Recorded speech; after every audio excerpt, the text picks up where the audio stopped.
Hello again, people. On this second video, I will cover the main new features of the DKG beta version.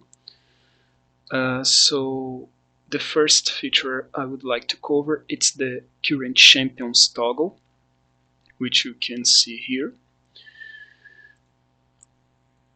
It does two different things depending on which league you are generating kits for.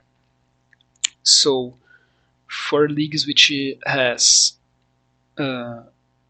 special patches for the current champions like Bundesliga, La Liga, Premier League, and etc., this toggle will indicate to DKG to actually export the updated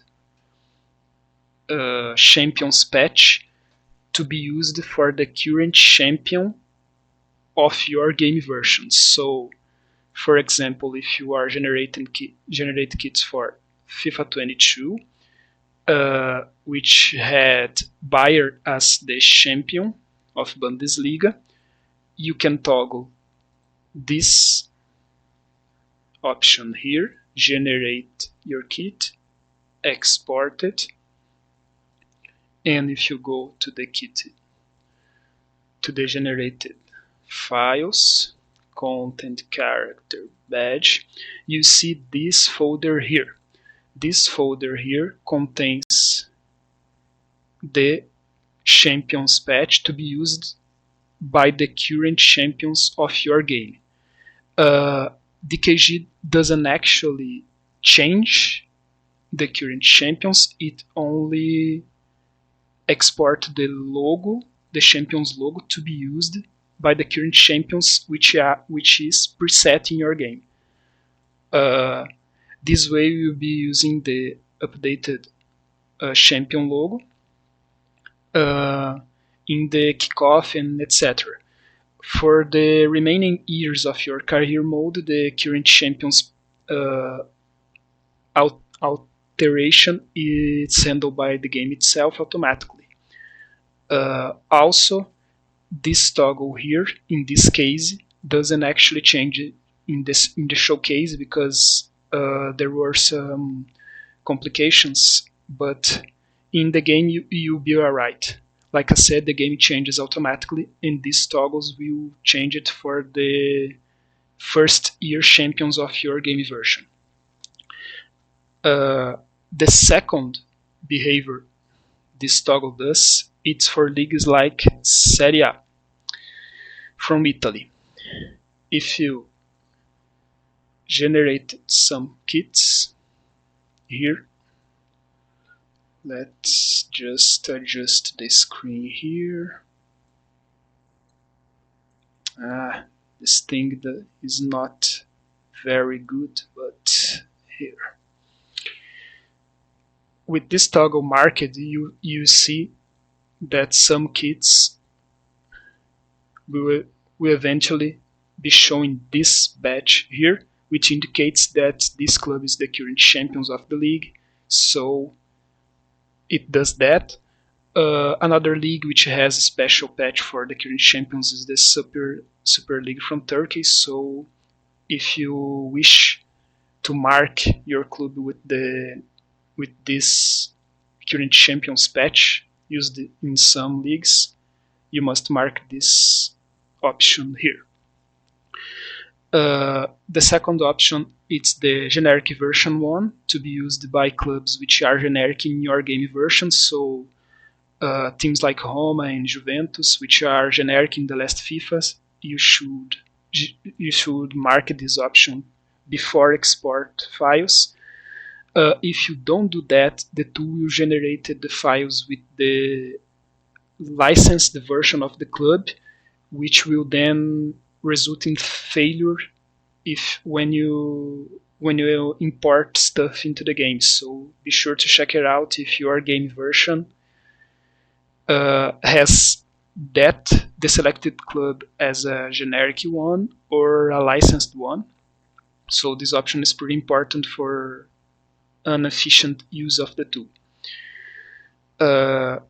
Another option which was fixed, it's the design tradition, which features 3 options of design. If the option is up to the right, it means that the designs are more traditional, more sober, so to speak. If you move it to the center, it indicates the tool to select a more modern selection of patterns. If we move it to the away, we see better, like that, more modern, as you can see.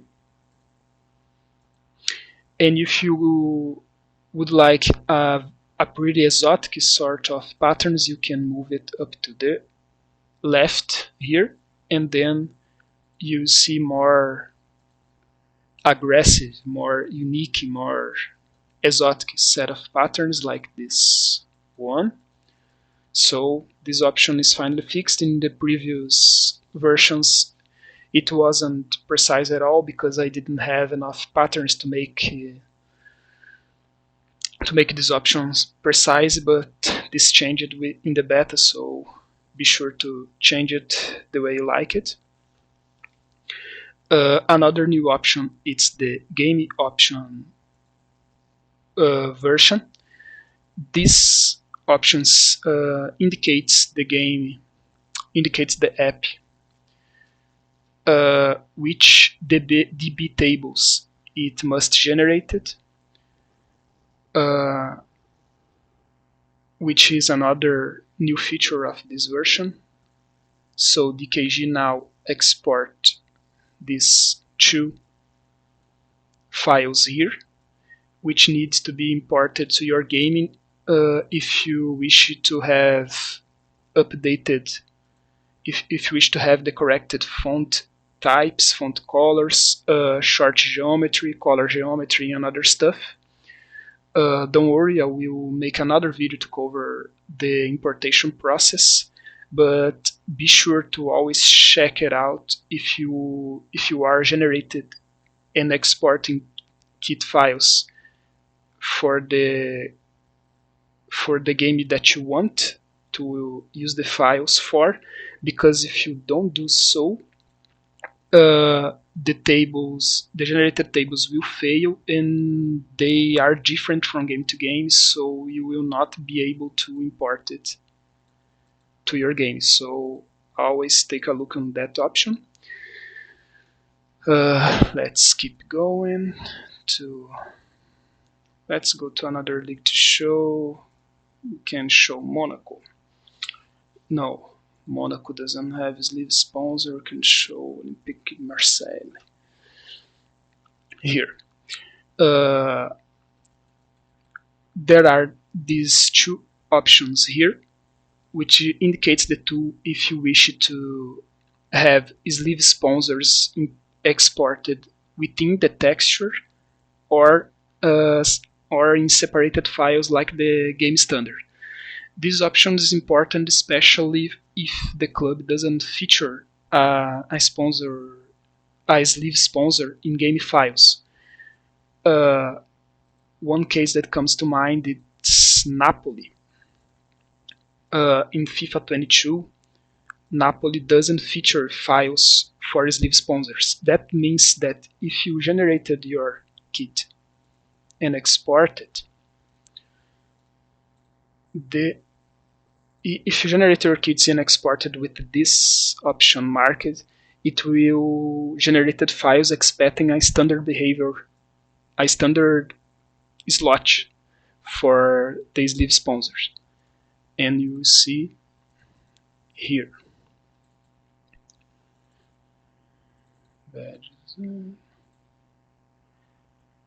Here. The tool will export that, expecting Napoli to have a specific spot for eBay in the game files.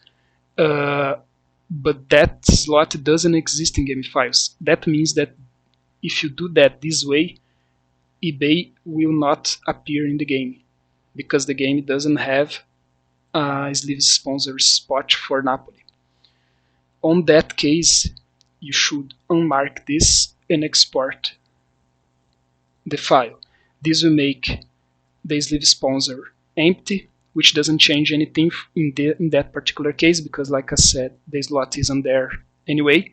The main change in this case will be the jersey texture, which will then be generated with the eBay directly embedded into the texture, which will then be shown correctly in the game. The same applies for league logos, so for clubs like Turkish clubs, which doesn't have league logo slot in the game files, the same case, you can unmark this and export the file. This way, the league logo will be exported, embedded in the texture. So if you care about that, you can use that options. These two buttons here, this one clears the app cache, so to speak, because each kit generated store a small file indicating which color was used in that kit. So the tool always try to generate a kit from different colors to avoid home, away, keeper, and third kits to have a very similar tone. These contrast comparisons are actually very hard to be made, so sometimes the tool actually generated close tones, but these files should be used to avoid that.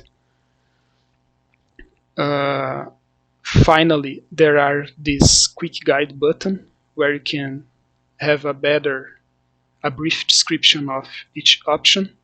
So this should help you to have some examples and etc. of what each of these options do. There are this little log thing back here.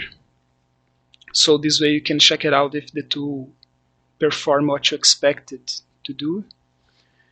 And the last thing, it's the changelog page, which you can see the main improvements, new features, and content added to the tool. So if you're curious, you can check it out here. And I believe that's all for this video. And until next time, thanks.